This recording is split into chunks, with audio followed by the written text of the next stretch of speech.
Bismillahirrahmanirrahim. Assalamualaikum warahmatullahi wabarakatuh. Alhamdulillahilladzi waqafa wa alhamdulillahilladzi anzala ilainal huda. Assalatu wassalamu ala nabiyyinal mustafa wa ala alihi wa ashabihi ahli sidqi wal wafa.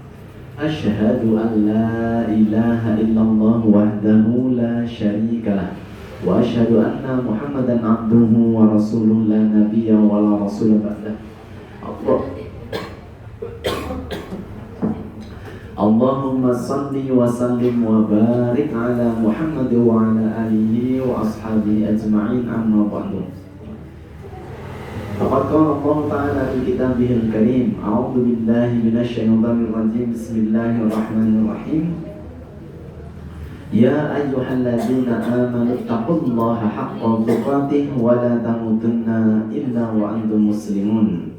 Wa qala aidan ya ayyuhalladzina amanu kutiba alaikumus siyam kama kutiba alal ladzina min qablikum la'allakum tattaqun. Al-ayah sadaqallahul azim. Ma'asyiral muslimin, ibu-ibu, hadirin jamaah RMG Wonosobo rahimakumullah, baik yang hadir langsung di majelis ini maupun yang melewati lewat media online dimanapun berada. Mari bersama-sama kita senantiasa bersyukur kepada Allah.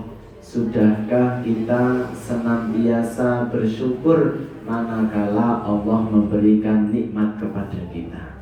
Sudahkah setiap pagi lisan kita secara otomatis mengucap hamdalah? Padahal setiap pagi itu nikmat yang Allah berikan begitu banyak. Sudahkah setiap hembusan nafas kita ini selalu kita sadari ini sebagai nikmat? Sudahkah setiap kita berjalan kaki selalu kita sadari bahwa nikmat berjalan itu adalah sebuah anugerah yang tidak ternilai?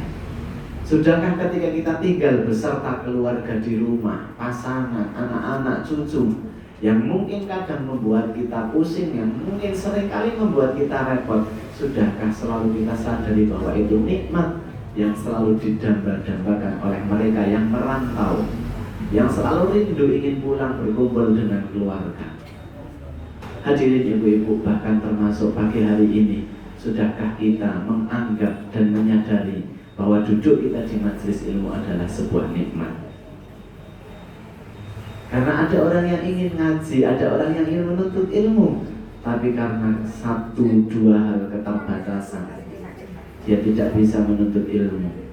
Maka mari selalu kita temukan alasan-alasan sekecil apapun untuk menjadikan diri kita mengucap hamdalah kepada Allah, untuk kita selalu bersyukur kepada Allah. Itulah hamba-hamba yang pandai bersyukur. Itulah hamba-hamba yang pasti akan ditambah nikmatnya oleh Allah. Dan itulah hamba-hamba yang kelak akan mendapatkan pahala besar, yaitu berupa surganya Allah Subhanahu wa ta'ala. Salawat dan salam marilah senantiasa kita sanjungkan bersama kepada panutan kita, junjungan kita, Rasulullah Muhammad, beserta para sahabatnya, para keluarganya, para tabi'in, tabi'ut tabi'in. Mudah-mudahan kita semuanya pun termasuk golongan umat yang senantiasa berupaya sekuat tenaga untuk mencontoh, meneladani, menyebarkan apa yang diajarkan Nabi dan para sahabatnya. Karena yakinlah ibu-ibu jamaah, dengan cara kita mencontoh, mengkaji, mengamalkan, menyebarkan apa yang disebut sebagai dakwahnya Nabi, apa yang disebut sebagai ajarannya Nabi, itu adalah wasilah kita untuk mendapatkan apa? Syafaatnya Nabi.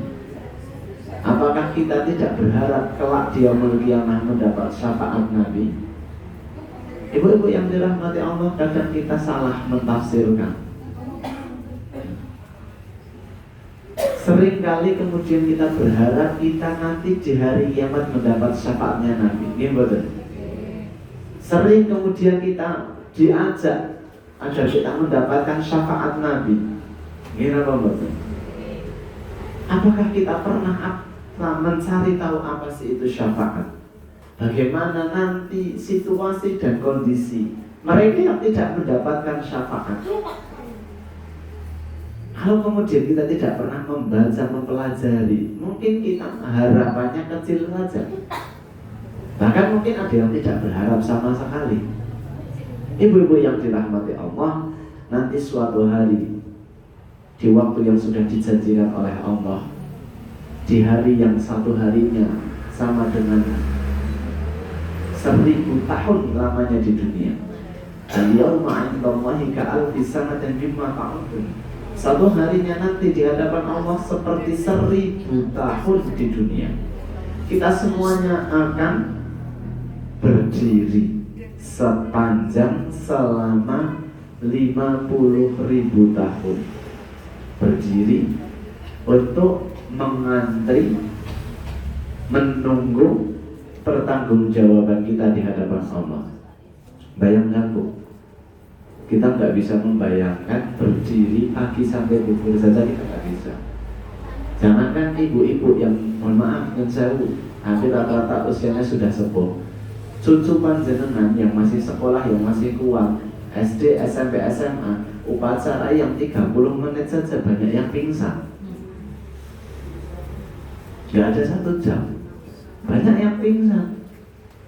Apalagi kalau pengumumannya upacara, karena saking pentingnya, ada Pak Bupati rawuh, ada Pak Gubernur rawuh, ada Presiden, selesai duhur. Akan berapa banyak yang pingsan, bayangkan. Dan nanti di hadapan Allah kita bukan 1 jam, kita bukan setengah hari, melainkan berdirinya kita 50.000 tahun. Apa yang akan kita lakukan? Dan tidak ada tempat berteduh. Makanya ketika kemudian kita pernah dengar satu sabda Nabi, kita berdiri di situ, kita bayangkan di alun-alun saja panasnya kayak apa. Sedang matahari didekatkan, sedang waktunya begitu lama. Maka ada satu sabda Nabi mengatakan, sab'atun yudillukumullahu fi dhillihi yawma la dhilla illa dhilluh. Ada 7 golongan yang kelak akan mendapatkan naungan Allah di hari yang tidak ada naungan. Jadi nanti hari tidak ada naungan, tidak ada tempat berteduh. Mboten nonton sing ngegarke payung, tidak bisa cari. Nah, di alun-alun panasan melipir ke pendopo, bawah pohon, pulang. Tidak ada pilihan kecuali nanti hanya tetap berdiri. Hanya ada 7 golongan yang nanti akan mendapatkan naungan di hari yang tidak ada naungan kecuali naungannya Allah. Dan Allah akan memberi naungan kepada mereka yang dikehendaki. Tapi mohon maaf, saya tidak akan membahas 7 itu. Saya hanya ingin menegaskan bahwa kelak suasana itu adalah sangat menakutkan. Dan nanti di dalam salah satu episode itu, manusia yang paling sibuk, manusia yang paling tidak mau berhenti, manusia yang paling repot, mohon maaf, itu adalah Rasulullah Muhammad SAW. Beliaulah yang akan mondar-mandir dari ujung utara ke ujung selatan. Beliaulah yang akan bolak-balik mencari umatnya. Untuk apa? Nabi Muhammad SAW mencari umatnya. Karena sejak awal Nabi diutus sampai Nabi meninggal dunia, bahkan nanti sampai hari kiamat, beliaulah orang yang paling mencintai kita sebagai umatnya. Hidup Nabi dikorbankan untuk kita umatnya. Bahkan menjelang kematian Nabi yang diingat bukan Fatimah, bukan juga istrinya, bukan juga para sahabatnya, melainkan kita umatnya Nabi. Bahkan di hari terakhir, dan kemudian sampai nanti hari berbangkit, beliau juga tidak menghentikan dan tidak berubah kerinduannya ingin bertemu dengan kita sebagai umatnya.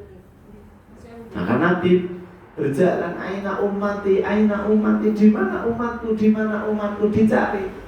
Maka beruntunglah mereka yang kemudian ditemukan oleh baginda Nabi Muhammad SAW, kemudian diajak oleh beliau, kemudian diminta untuk ikut bersamanya.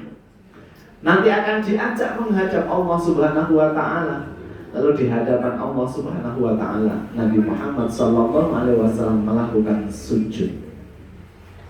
Beliau sujud di hadapan Allah, bahkan sujud yang sangat lama, sampai Allah mengatakan kepada kekasihnya Rasulullah, wahai kekasihku, hari ini bukan lagi waktunya untuk bersujud, karena itu adalah ibadah yang diamalkan di dunia. Sekarang hari perhitungan. Untuk apa engkau sujud? Silahkan masuklah ke surga, karena semua pintu surga bebas engkau masuki, dan engkau aku sediakan tempat yang paling tinggi di surga. Engkau adalah manusia pertama yang akan memasuki surga. Begitu kata Allah kepada Nabi Muhammad. Dipersilahkan masuk pertama, milih lewat pintu yang mana saja, dan ditempatkan tempat yang terbaik di antara yang paling baik. Ibu-ibu kalau dipersilahkan masuk duluan, antrinya berjubel-jubel, terus ada yang bilang stop, jangan masuk dulu. Ibu yang di sana, sini masuk. Senang nggak kira-kira? Masuk nggak ibu? Terasa spesial nggak kira-kira? Ketika ribuan orang berjubel-jubel kemudian kita dipilih, pasti kita akan merasa sangat tersanjung, kemudian kita akan merasa sangat bersemangat untuk masuk. Tapi tidak Rasulullah. Rasul tidak langsung memasuki. Rasul masih tetap sujud. Kalau Allah memerintahkan, bangkit wahai Muhammad, bangkit wahai kekasihku. Lalu Nabi Muhammad mengatakan, aku tidak akan bangkit dari sujudku ya Rabb. Aku tidak akan bangkit dari sujudku ya Rabb sebelum engkau ampuni umatku yang ada di belakangku. Inilah umatku yang dulu ketika hidup mereka selalu mengamalkan, mereka selalu mempelajari, mereka selalu mendakwahkan apa yang aku sampaikan. Maka aku di sini berharap engkau ampuni dan engkau masukkan ini umatku ke surga. Itulah yang disebut sebagai syafaatnya Nabi nanti. Mungkin yang akan mendapat syafaat adalah mereka yang mendapat perhatian Nabi. Tapi ingat, belum tentu ahli ibadah akan mendapat syafaat Nabi. Belum tentu pula ahli maksiat akan ditinggalkan oleh Nabi. Tapi yang jelas, selama kita memiliki niat dalam hati, satu, mempelajari apa yang didakwakan Nabi, seberapa besar keinginan kita sinau apa yang Nabi sampaikan, apa yang Nabi ajarkan, seberapa besar keinginan kita untuk mempelajari. Jangan-jangan hanya ketika sekolah saja. Jangan-jangan jarang dan bahkan tidak pernah kita kepengen kerentak, pengen pelajari bagaimana kehidupan Nabi, perjuangan Nabi, apalagi sampai ajaran-ajarannya. Mohon maaf punten, pangapunten, berapa banyak seorang muslim dan muslimah masuk bulan Ramadan masih bertanya. Tapi kami mohon maaf, kami juga tidak akan menjustifikasi, karena setiap orang berbeda-beda. Ada yang berangkat dari latar belakang dulu tidak beragama, dulu mu'alaf, atau mungkin berlatar belakang keluarga yang tidak pernah mempelajari. Enggak apa-apa. Tapi ini menjadi renungan bagi kita umat Islam, bahwa ternyata tidak semua umat Islam paham tentang apa yang seharusnya kita pelajari. Tetapi ibu-ibu, sekalipun kita belum paham semuanya terkait syariat Islam, kita belum paham semuanya tentang ilmu-ilmu agama, tapi pastikan dalam hati kita ada keinginan besar untuk terus belajar, untuk terus mengkaji. Sholat yang benar seperti apa, puasa yang benar seperti apa. Ketika kita merasa salah, bagaimana cara bertaubat, cara memperbaiki diri. Dan pastikan kita begitu mencintai Nabi, merindukan Nabi, dengan cara berselawat kepadanya. Innallaha wa malaikatahu yusholluna 'alan nabi ya ayyuhalladzina amanu shallu 'alaihi wa sallimu taslima. Sungguhnya Allah dan seluruh malaikat yang ada di langit senantiasa bersolawat kepada Nabi. Maka wahai seluruh orang-orang yang beriman, bersolawatlah kepada Nabi. Maka bersolawat kepada Nabi tidak hanya sekedar lisannya saja bersolawat. Bahkan mohon maaf, jangan sampai solawatnya kepada Nabi hanya sebatas lisan saja, tetapi hati tidak pernah merasakan. Bahkan mohon maaf, ada yang lisannya bersolawat tapi tubuhnya joget-joget. Kita tidak membuat itu atau menilai itu sebuah kesalahan, tapi yuk kita koreksi bareng-bareng. Selawat yang kita sampaikan adalah bagaimana kita berkirim ini kepada Nabi, karena Allah memerintahkan dalam Al-Quran. Nabi pun mengatakan, ruhima anfu rajulin dzukirtu indahu wa lam yusalli alayya. Nabi mengatakan sangat rugi. Ibu pernah merasakan rugi? Menyenangkan atau menyedihkan? Rugi. Sangat menyedihkan. Ya.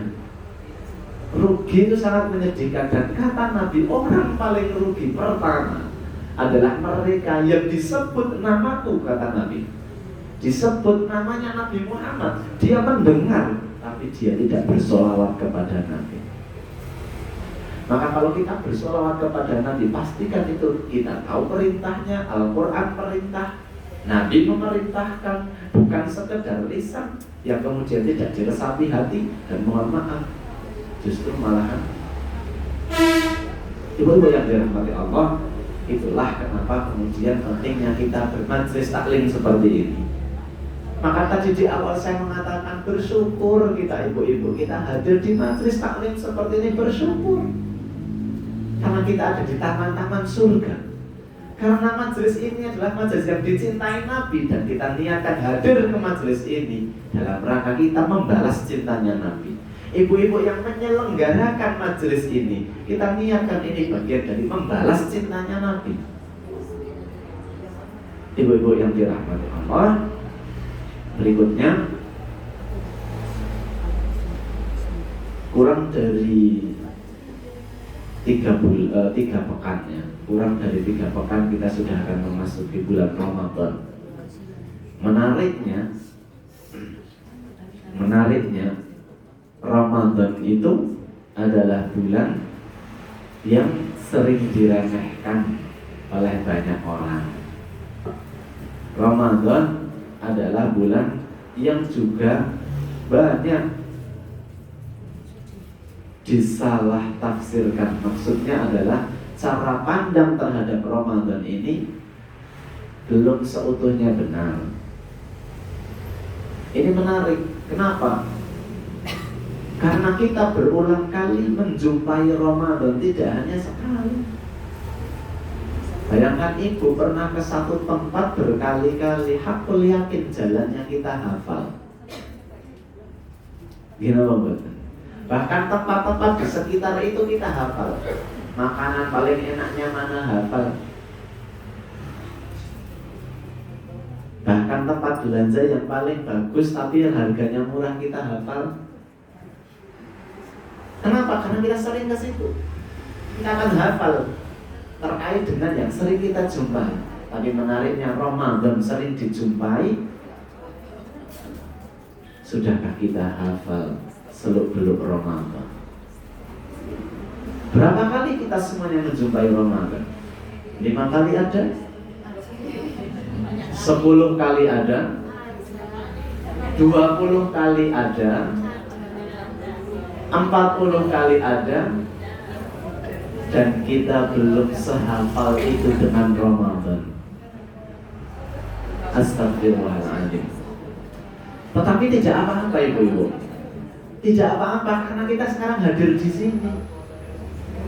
Tidak apa-apa karena kita sedang berusaha untuk mencari tahu. Yang apa-apa sebanyak itu kita jumpai tapi belum juga ada keengganan untuk mendalami.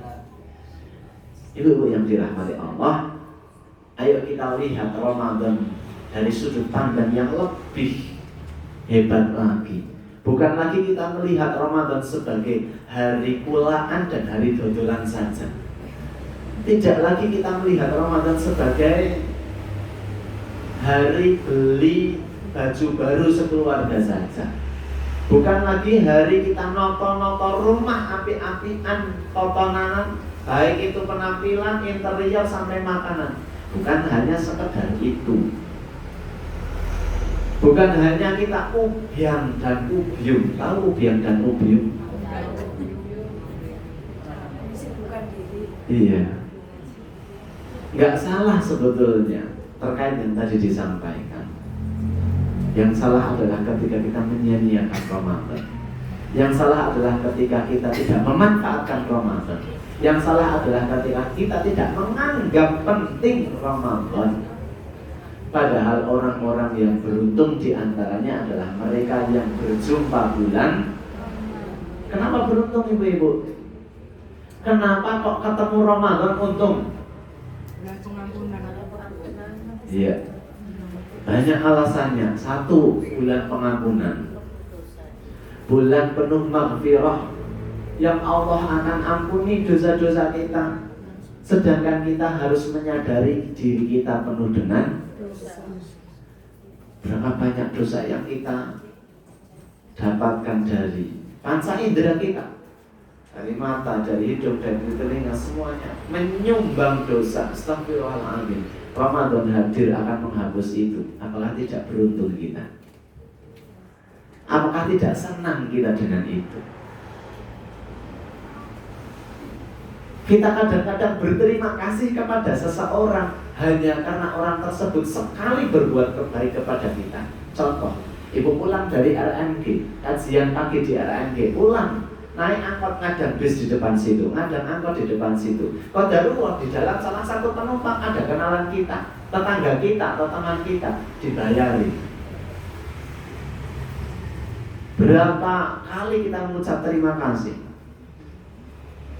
Jangan-jangan nanti juga sampai rumah kita cerita juga sama orang di rumah. Ya Allah, mau neng bis, ono wong apian banget, kaya nek kenal neng pasar lho, kaya nek kenal neng kajian lho, dibayari jauh Pak. Bahkan ditawani makan jajan, apian banget wongnya. Hanya sekedar membayar angkot yang tidak sampai 10.000, menawarkan makanan. Atau ketika kita makan di satu tempat makan, rumah makan, kita niat, kita mau bayar, begitu mau bayar, mohon maaf, sudah dibayarkan ibu sama bapak itu, sama ibu itu. Matur nuwun mboten? Matur nuwun tok apa matur nuwun banget? Menganggap orang itu baik enggak? Ya Allah, apian banget lho nek sing jenenge bunga nujal.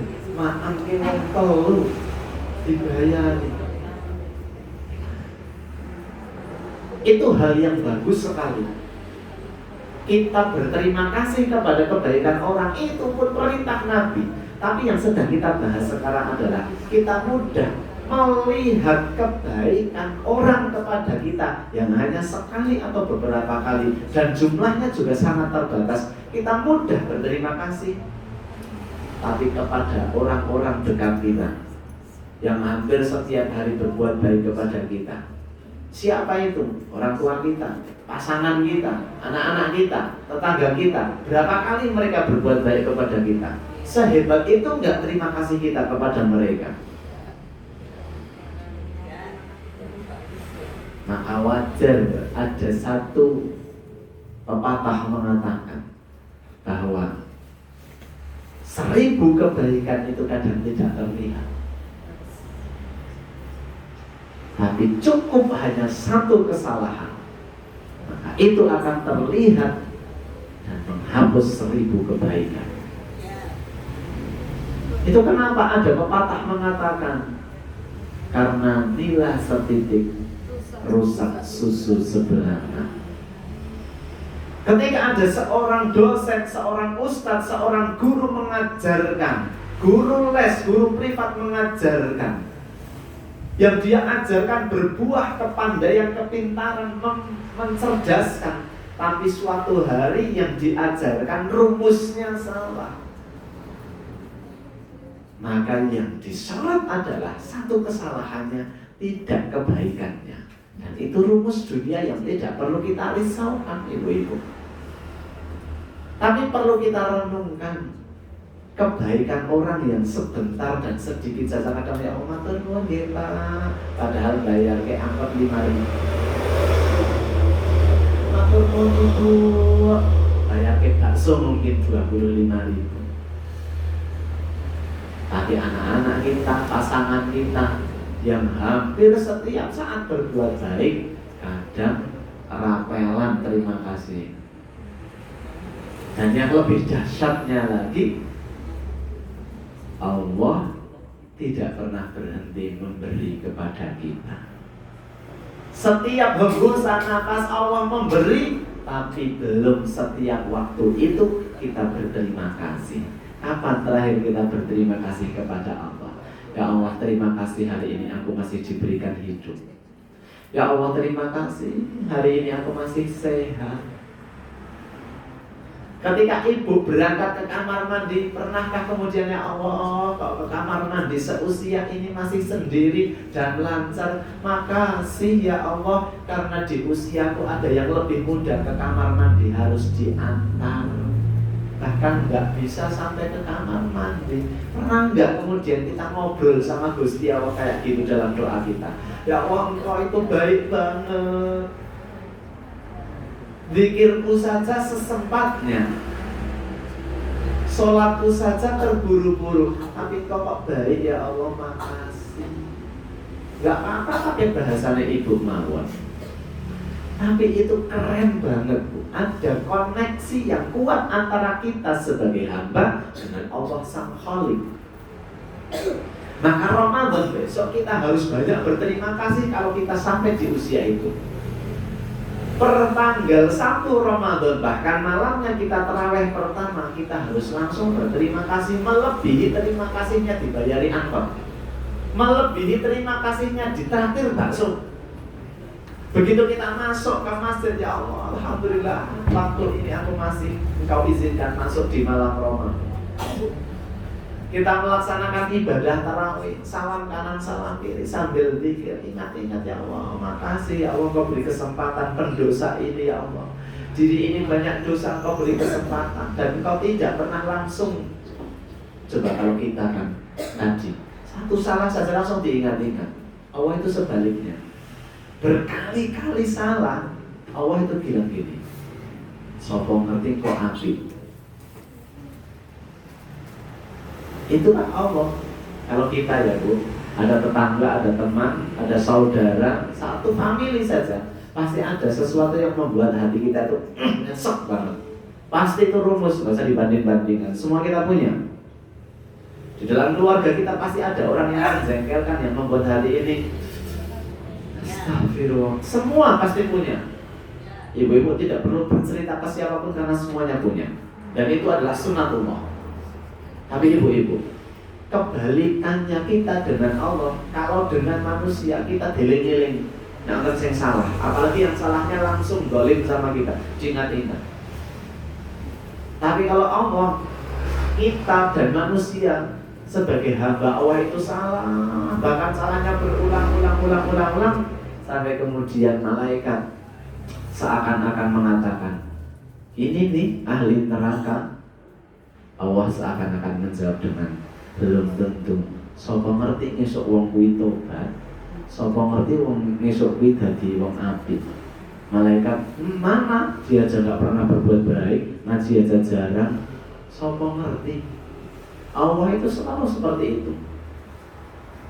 Begitu maksiat, malaikat lapor, tuh ya Allah, sing turine jenengan jare ajeng apik nika maksiat mulih. Sapa ngerti ngisuke meneh njuk kelingan terus arep tobat. Besoknya lagi diulang lagi dan jawaban Allah tidak pernah berubah. Itulah makna ketika kita diberi usia panjang. Banyak para ulama termasuk guru dan kita Ustadz Hadi Hidayat seringkali menasihati kita selama kita diberi waktu. Bahkan waktu itu sampai berjumpa Ramadan, artinya Allah sedang memberi kesempatan kita untuk bertobat. Ternyata lebar Ramadan maksiat lagi, sopo ngerti balik tobat meneh. Begitulah Allah, hebatnya luar biasa. Dan kapan kita berterima kasih kepada Allah? Kapan doa syukur nikmat itu kita baca? Sudahkah setiap hari kita baca? Sudahkah setiap selesai sholat kita baca Rabbi auzi'ni an ashkura ni'mataka allati an'amta alayya wa ala walidayya wa an a'mala salihan tardahu wa aslih li fi dhurriyyati inni tubtu ilaika wa inni minal muslimin. Sudahkah kita membaca syukur nikmat itu setiap hari? Kalau sudah, istiqomahkan itu. Kalau panjenengan sudah mengistiqomahkan itu, tambah lebih sering lagi. Ibu-ibu yang dirahmati Allah, Ramadan penuh ampunan menggembirakan kita. Ramadan penuh berkah. Ayo, jadikan Ramadan ini adalah momen yang membahagiakan kita, bukan momen yang menyedihkan kita.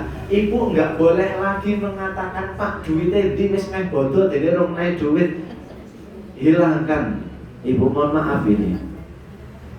Karena apa yang dilakukan kaum ibu-ibu akan mempengaruhi banyak hal. Demi Allah, Bu. Ibu pernah dengar pepatah? Jika ingin menghancurkan satu negara, maka hancurkan dulu setiap ibu-ibu yang ada di rumah.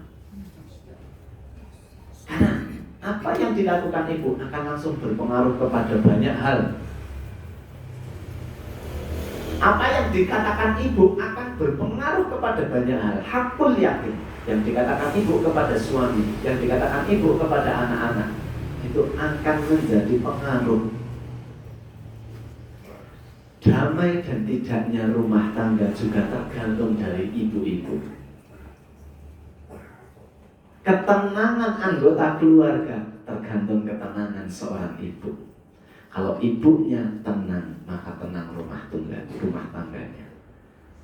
Maka saya tadi mengatakan pakai bahasa wong desa. Stop, berhenti mengatakan di duwite wis meh bodoh. Tanpa ibu meminta, mereka insya Allah suami-suami ibu sudah berikhtiar. Jika pun ada yang belum berikhtiar maksimal, pakai bahasa yang baik dan santun dan berdoalah kepada Allah, ya Rabb, izinkan suami hamba mendapatkan kelancaran rezeki, jauhkan dari kesulitan rezeki, berikan keberkahan dari setiap ikhtiar suami hamba. Rubah kebiasaan-kebiasaan menuntut. Dari menuntut itulah lahir para koruptor, ibu. Dari tuntutan seorang istri itulah lahir maling, ibu. Karena semua maling itu beda-beda motivasinya. Ada yang memang karena senang aja, ada yang karena profesi, tapi ada yang karena takut lapar itu. Ada yang kepingin membahagiakan istri tapi nggak tahu caranya dan mentok dengan cara yang halal, tapi tuntutan terus datang. Maka besok Lebaran, jangan lagi kemudian jenengan ngelis. List itu list apa? Mau kena baju atasan, baju bawahan, anak pertama, anak kedua, anak ketiga, lauk 1, lauk 2, lauk 3, jajan 1, jajan 2, jajan 3, jajan 4, ganti cat tembok, ganti karpet, ganti sofa, dan itu kemudian langsung disetorkan. Kenapa kemudian listnya tidak kita ubah? Yuk khatam Quran bareng-bareng ya Pak. Mas, besok bareng-bareng yuk. Ketoke aku ora kuat nek khatam sejus. Kula tak 10 juz jenengan 20 yuk. Kenapa enggak itu yang diobrolkan? Kenapa kemudian tidak? Yuk Pak, bangunnya jam 2 sebelum ibu ngejanan, kita sholat 2 rakaat bermesraan.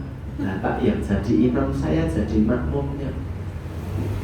Kita bersama merayu Allah di keheningan malam. Kenapa kemudian tidak hal-hal yang mendekatkan Allah yang jadi obrolan kita? Itu menjadi renungan keluarga para muslim dan muslimah. Kalau ada suami dan istri duduk bersama kemudian ngobrol, obrolan untuk agama dan untuk akhirat berapa persen? Dibanding obrolan utang di mana, Pak? Jogok kayak ngendi meneh iki sing go nyarut aku. Usaha mana lagi, Pak? Buka usaha mana lagi? Ganti usaha apa? Nggak salah ibu-ibu. Ibu-ibu agak maju karena di luar ada yang tidak kedapatan tempat. Ayo, jadi bergesernya ibu ini berpahala. Insya Allah kita masih 2 jam setengah lagi. Senang dong. Siap tidak, Bu? Siap. 2 jam setengah lagi siap? Masih kuat? Yang ngomong yang nggak kuat, Bu. Ibu tinggal. Bapak yang ada di luar bisa masuk merapat ya, tidak kepanasan.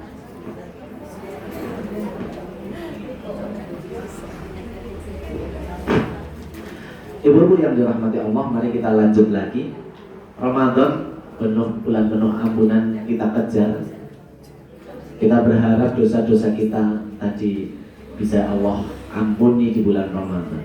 Yang kedua, Ramadan bulan penuh berkah. Mudah-mudahan dengan Ramadan hidup kita menjadi lebih berkah, keluarga kita menjadi yang lebih berkah, anak-anak kita juga lebih banyak berkahnya. Tapi ingat ibu, berkah itu adalah bertambahnya kebaikan ya. Al-barakatu ziyadatul khair. Berkah itu bertambahnya kebaikan. Baik, kalau ibu sudah menempati tempat yang baru, please kembali dengarkan. Ibu-ibu ya, dengarkan lagi di ibu-ibu. Bu, siap melanjutkan? Oke, saya jauh-jauh nih dari Jawa Barat. Gak serius, saya tadi pulang jam 2 sampai rumah. Jadi masih agak-agak ngantuk. Tapi gak apa-apa, selama ibu masih semangat, saya masih semangat juga. Kita lanjutkan. Ramadan di samping bulan penuh ampunan, bulan penuh berkah, Ramadan pula yang menariknya di ayat Al-Baqarah 183 adalah indikator pencapaian tertinggi seorang muslim. Apa pencapaian tertinggi seorang muslim di hadapan Allah itu?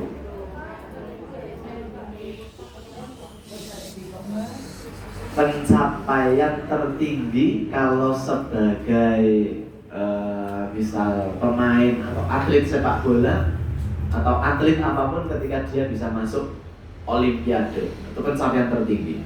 Pemain sepak bola ketika bisa main di Piala Dunia, juara di sana.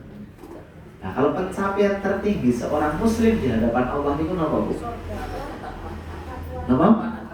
Takwa, Masya Allah. Pencapaian tertinggi kita di hadapan Allah itu adalah takwa. Dari mana kita tahu? Karena Allah sudah menjelaskan, Inna akramakum indallahi atqakum. Sesungguhnya kedudukan yang paling mulia di hadapan Allah adalah takwa.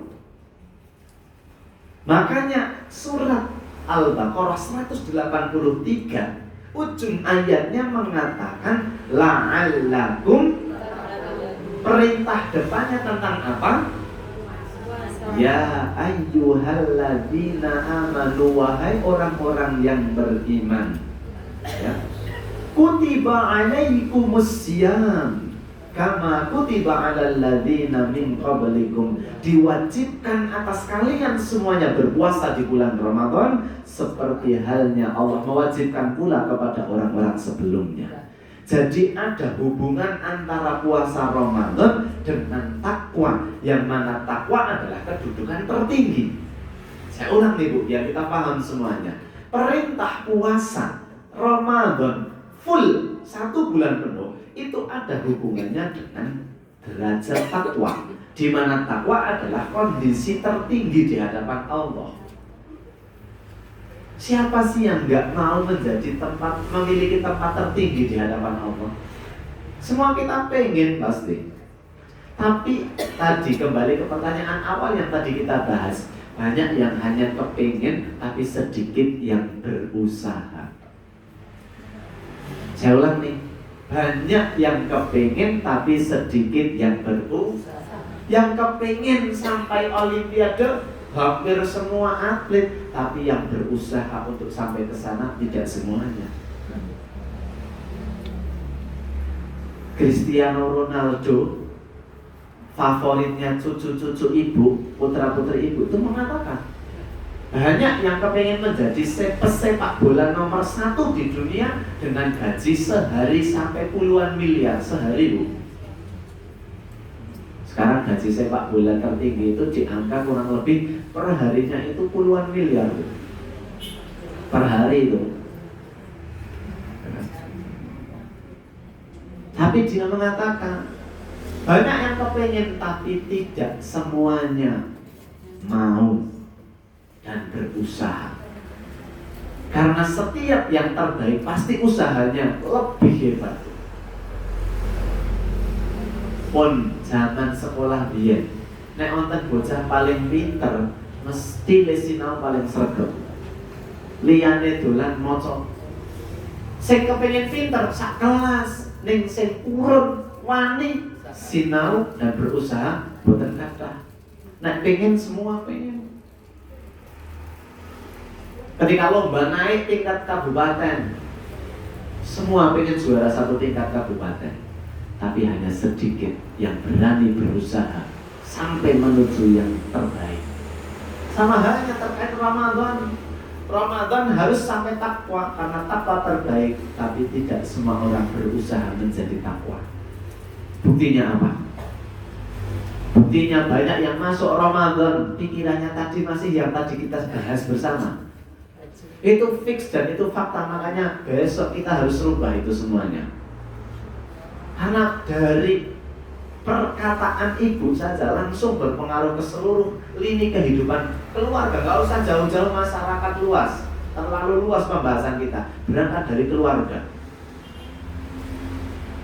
Kalau ibu sudah mengatakan, kenapa belum ke masjid, nak?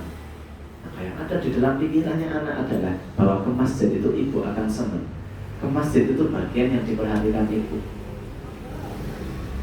Masalah kemudian ibu terkait dengan pakaian dan sebagainya, boleh, nggak dilarang, dipikirkan, monggo. Silakan dipikirkan, tapi jangan sampai kemudian yang seharusnya digunakan ibadah justru malah digunakan itu loh yang kemudian iman-iman. Mangsane terawih masak teng toko-toko karena nek belanja awan-awan ngelih boten saged bakso, belanjane bengi wae.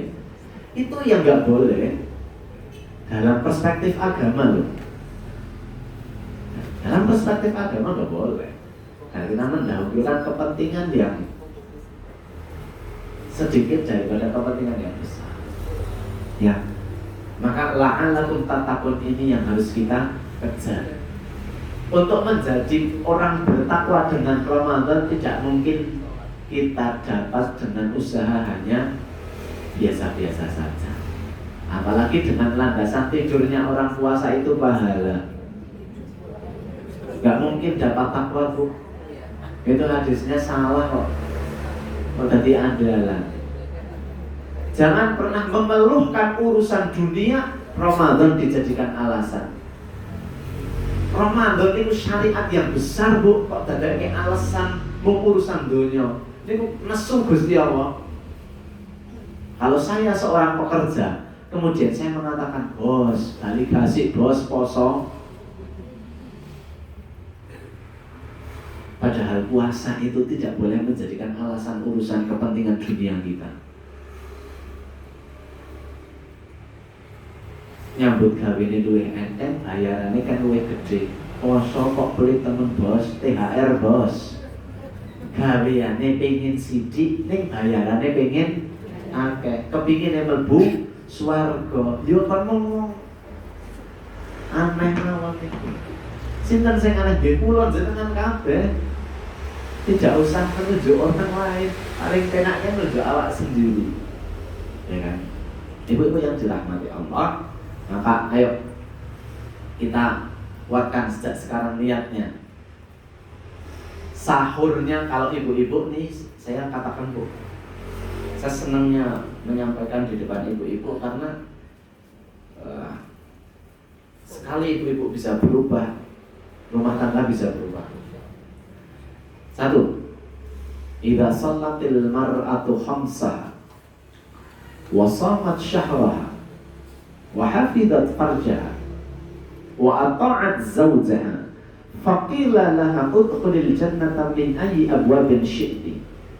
Kata Rasulullah Muhammad SAW, jika seorang perempuan satu, sholat 5 waktu sehari semalam tidak pernah ditinggal. Dua, puasa Ramadan tidak pernah ditinggal. Nih yang kedua. Berarti Ramadan artinya menaruh perhatian baik kepada kaum hawa, kaum ibu-ibu. Puasa Ramadan disebutkan. Wa hafizat farjaha, menjaga kehormatannya, baik bersama suami ataupun tidak bersama suami. Suami di rumah atau ditinggal suami, tetap menjaga kehormatan. Sholat, puasa, menjaga kehormatan. Dan yang keempat, wa ata'at zawjaha, dan taat kepada suami. 4 hal ini dilakukan setiap perempuan. Maka kata Nabi, faqila laha udkhulil jannata min ayyi abwabin syi'ti, masuklah ke surga Allah lewat pintu manapun yang disuka. Dan di dalamnya ada puasa Bu. Itu bisa dimasuki semua pintu tanpa kemudian kita harus bingung. Pokoknya milih sepilih-pilihnya. Kalau puasanya itu kita manfaatkan dengan sebaik mungkin. Bukan tanggal 25 malah gorengi payet ninggal terawih. Bukan malah malam harinya saya tak istirahat karena siangnya capek buat nastar kemudian ngantuk. Semuanya baik Bu, tapi kalau yang besar ditinggal demi yang kecil, itu nggak proporsional. Jenengan menyiapkan uborambe itu apa bahasa Indonesia sih? Jenengan menyiapkan perlengkapan lebaran itu baik, tidak ada larangannya baik. Tapi kalau sampai meninggalkan fadilah Ramadan, saya tidak mengatakan wajib karena tarawih itu sunnah. Kebesaran di mana itu menjadi ciri dan atribut Ramadan yang besar, justru malah kita tinggalkan. Itu eman-eman banget. Jenengan duwe lele sing gede, atau kita punya ikan koi gede, kan mahal ikan koi gede sak meter. Larang boten. Terus ibu pengen ditambahin malah niku akuariume, blumbange ditambahi. Terus mancing, dapat ikan 3 jari. Begitu dapat ikan koi yang sekian, itu mati atau ucul. Jadi mendapatkan yang kecil ning sing gede hilang. Rugi nggak Bu? Rugi. Itulah kalau ada yang Ramadannya terlalu fokus kepada Syawal sampai ninggal tadarus, ninggal tarawih, kajian ditinggal, eman-eman. Kuliah subuh salam langsung ditanya, panjenengan kok 4 kali subuh nggak berangkat sih? Pasare saniki luwih gasi, perepegan. Ya, kalau untuk ini saya pendapat pribadi ya, masih nggak apa-apa. Karena mencari nafkah untuk keluarga itu adalah bagian dari hal yang memiliki pahala besar. Bahkan Rasul pernah menyampaikan, khususnya laki-laki loh ya Bu, khususnya laki-laki. Mohon maaf kalau ibu di amalan ini berbeda penilaiannya di hadapan Allah. Kalau seorang laki-laki keluar dari rumah, niat kepengen anak istrinya makan makanan yang halal, hidup dengan jaminan harta yang halal, tinggal di rumah yang halal, yang layak dan sebagainya. Maka ikhtiarnya suami keluar ini, pokoknya teng mriki wonten sing halal-halal kok. Teng mriki pinginnya pokoknya anak bojo uripe penak ning karena harus halal. Maka itu lebih dicintai Allah dan lebih besar pahalanya daripada iktikaf sebulan penuh di Masjid Nabawi. Bayangkan Bu, Ramadan mawon nek pahala yang di antara pahala besar itu iktikaf 10 hari terakhir. Kalau panjenengan mampu silahkan, kalau nggak mampu jangan dipaksa. Kalau mampu dan tidak meninggalkan kewajiban, rumah cukupi semuanya, makanan semuanya dicukupi, kemudian ditinggal iktikaf gak apa-apa. Ini antar wong iktikaf nang omah Ramadan dan sewu gak boleh. Dimarahi sama Rasulullah. Habis subuh dikir sampai matahari terbit masih dikir, Mas gak kerja karena aku ingin dicintai Allah. Maka tadi Nabi itu seakan-akan mengatakan nyambut gawe ini wong lanang niku nggih. Pados apapun itu yang penting halal itu lebih Allah cintai dan lebih besar pahalanya daripada iktikaf mboten mung sepisan sebulan dan tidak di masjid biasa, Masjid Nabawi. Nah, maka kalau tadi ada yang tidak kuliah subuh untuk mengejar ke pasar dalam rangka golek halal, tapi itu bapak-bapak. Kalau pendapat saya pribadi, saya masih nggak apa-apa. Walaupun kadang juga teman-teman pro dan kontra. Oh, paling kan kuliah subuh 10 menit, masa 10 menit ora kober katanya. Ya.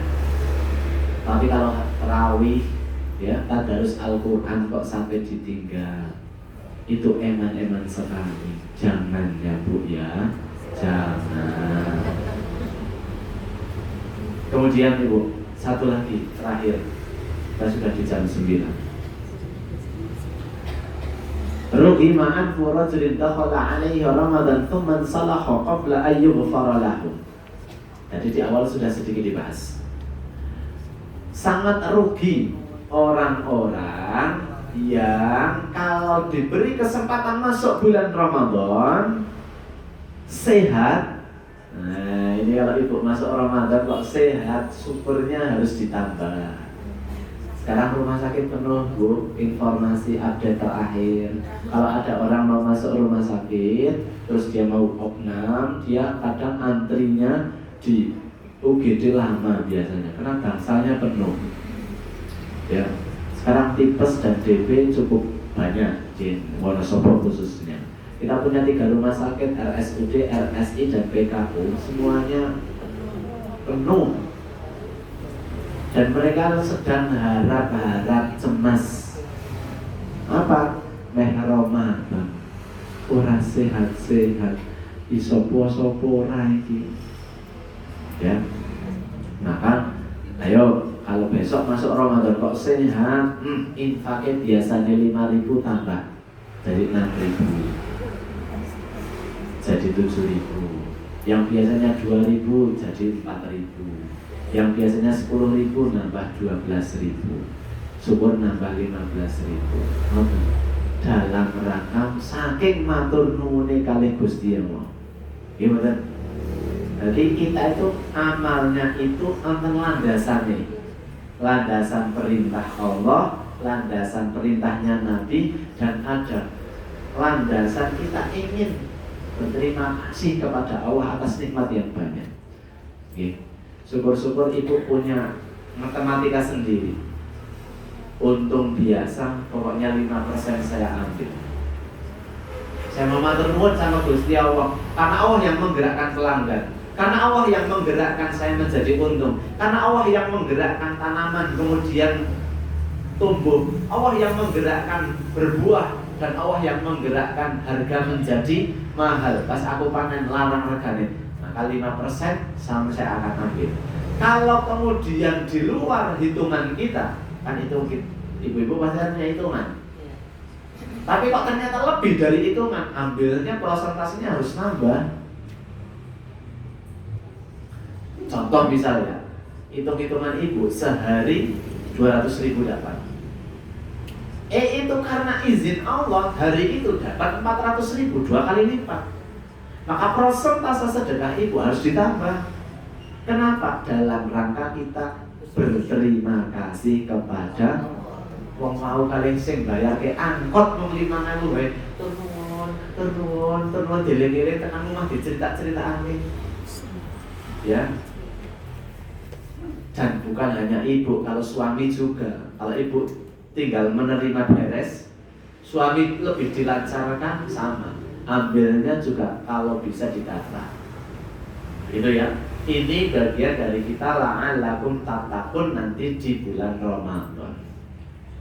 Rugi makan furajulin tadi, rugi seseorang yang masuk Ramadan sedang dia sehat, bisa melaksanakan Ramadan, teman salaho sampai berakhir bulan Ramadan, falam yughfaru lahu. Tapi dia tidak diampuni dosanya, alias tidak bertaubat kepada Allah, tidak meminta ampun kepada Allah, itu rugi pol-polan.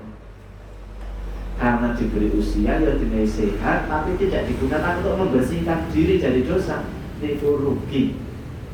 Maka perbanyak istighfar ibu-ibu. Kalih ngepel, kalih nopo timbang nganggur ngantuk, maka banyak-banyak beristighfar. Harusnya setiap saat, tapi lebih khususnya nanti masuk Ramadan. Dengan mau siap-siap buat makanan untuk berbuka, banyak-banyak istighfar. Kalih ngoncak ibadah Astagfirullah. Terus beragamnya biasanya kan membuat kita nangis. Terus garwane jenengan dulu kan alhamdulillah bojone mulai tobat.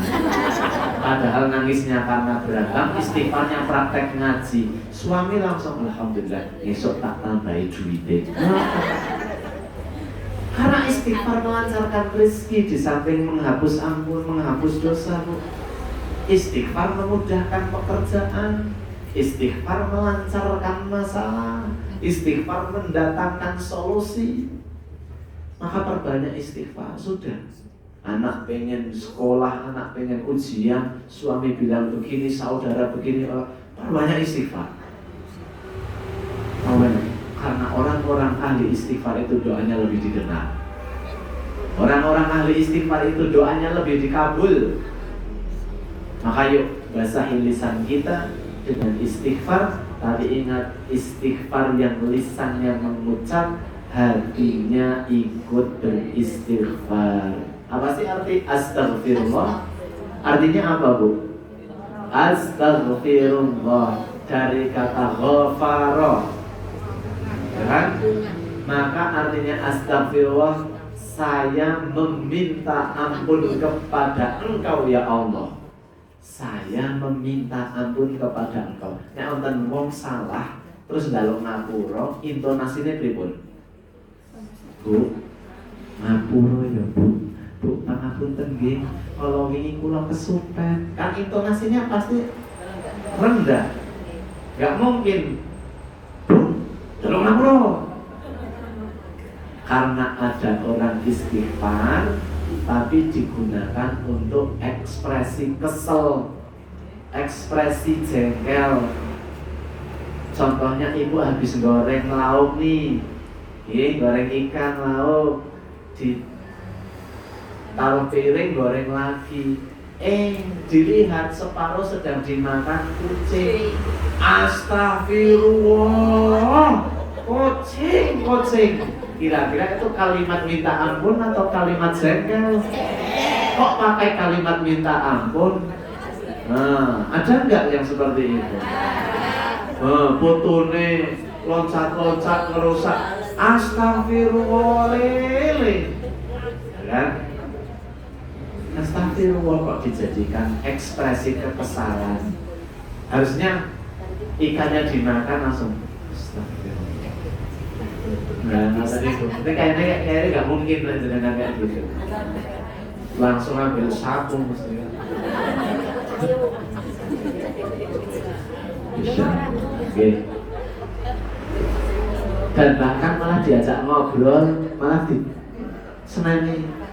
Padahal kucing sangat menungso, nggih. Ibu yang dirahmati Allah, saya kira itu saja yang bisa kami sampaikan terkait dengan Ramadan. Bagaimana kita melihat sudut pandang Ramadan tidak lagi seperti yang sebelum-sebelumnya. Monggo mau dicat griyone monggo, mau buat peyek monggo, buat roti monggo, mau wah pokoknya jenengan siapa monggo, tapi syaratnya nggak boleh meninggalkan ibadah-ibadah di bulan Ramadan. Silahkan yang mau mempersiapkan untuk menyambut tamu di bulan Syawal dengan baik, itu pun baik, syaratnya jangan meremehkan bulan Ramadan. Mudah-mudahan bermanfaat. Baik, ada yang mau bertanya? Ya, silahkan Ibu. Kalau kita melakukan sholat tahajud rutin tiap malam sebelum tahajud, apa boleh? Katanya kan ada yang bilang dan kita tiap hari kadang-kadang dosa tapi nggak sadar. Baik. Pertanyaan menarik dari Ibu. Bolehkah kita setiap malam melaksanakan sholat taubat? Ya. Ibadah itu satu, dia harus ada landasannya dan tidak melanggar begitu nih. Kalau kemudian kita niatkan dalam rangka membersihkan dosa-dosa kita, sok atuh silahkan, kata orang Jawa Barat, silahkan, nggak apa-apa. Begitu kita ingat dosa kita, maka kemudian Bismillah, sholat. Yang paling simple, karena kalau sholat itu harus butuh waktu, harus butuh tempat, jiwa, dan pakaian yang suci, ya kan? Tapi kalau istighfar itu boleh setiap saat. Maka ketika kita sadar kita berbuat salah, langsung perbanyak istighfar. Kalau nanti mau ditekankan malamnya sebelum tidur atau bangun tidur sebelum tahajud, kemudian kita sholat taubat, tidak apa-apa. Gitu. Terus kalau kita kan ada karyawan ya, Us, kalau pas lebaran gitu ya, kita kan bagi-bagi sembako itu kan dipasake sekitar 3,5 kilo. Itu termasuk kita zakat mal apa zakat biasa sih, Us? Karena kan ada beberapa gitu. Baik, itu yang tadi ditanyakan THR bukan? Di lain THR kan biasanya ada bingkisan. Pertanyaannya apakah itu zakat mal atau apa begitu? Ya. Baik. Kalau pertanyaannya terkait zakat, zakat ada dua, zakat fitrah yang wajib, semua orang harus, setiap jiwa harus. Kalau zakat mal itu bersyarat, harus bersyarat. Syaratnya apa? Dia mencapai nisab. Nisab itu apa? Nisab itu standar minimal, baik secara jumlah maupun secara waktu. Contoh, zakat mal itu bisa zakat mal berupa perdagangan, pertanian, peternakan, bahkan sampai zakat profesi yang terakhir. Dari fikih yang kontemporer itu ada fikih penghasilan atau fikih zakat penghasilan atau zakat profesi. Sama-sama prosentasenya 2,5%, tapi berbeda ketika pertanian. Karena nanti pertanian hitungannya beda. Nah, nisab itu adalah batas. Kalau zakat mal itu nisab waktunya itu 1 tahun. Dan harta yang kita miliki itu setara dengan, kalau tidak salah, itu 84 gram emas, kalau tidak salah. Kalau sekarang 1 gram emas itu 1 juta ya sekarang, kurang lebih. 1.500. Nah, anggap 1.500.000. Iya, hampir 1 gram. Iya. Oh, masya Allah. Berarti kan kita punya harta 1 tahun di atas 90 juta itu. Karena 1 gramnya 84 juta. Kalau 1 gramnya dihargai 1 juta, ya kan? Bahkan mendekati 100 juta. Nah, kalau uang kita itu sudah mencapai itu, angka itu, maka nisabnya sudah sampai. Maka kita diminta mengeluarkan harta 2,5%. Nah, ada yang mengatakan bahwa zakat mal itu dikeluarkan bisa per bulan.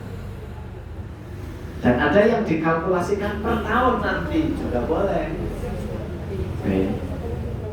Nah, kalau kemudian ini hitung-hitungannya, mohon maaf ya. Kalau kemudian saya pernah ngitung soalnya, kalau harga emas itu di sekitar, kalau dulu itu saya ngitung kurang lebih emas masih sekitar 800-900. Yang nisabnya pokoknya mencapai angka sekitar 75 sampai 85 juta per tahun. Maka kan standar nisab dalam penghasilan satu bulan itu di rentang sekitar 6,5 sampai 7,5 juta per bulan. Jadi kalau penghasilan per bulannya sudah di angka itu atau lebih dari itu, maka kita berkewajiban mengeluarkan zakat mal atau zakat penghasilan tadi. Tapi kalau ibu-ibu atau bapaknya itu penghasilannya di bawah itu, maka tidak diwajibkan. Tapi kalau tetap mau mengeluarkan boleh nggak? Boleh. Tapi itu dihitung sebagai infak. Kalau sudah mencapai nisab itu namanya zakat. Jadi kalau ibu punya usaha, omsetnya sudah per bulan di atas 7 juta, setiap bulan omsetnya 9, 10 bahkan lebih, maka sudah mencapai nisab untuk zakat mal. Besarannya berapa? 2,5% dari yang didapat. Kotor, jangan bersih. Kemudian diberikan kepada siapa? Ya kepada mustahik.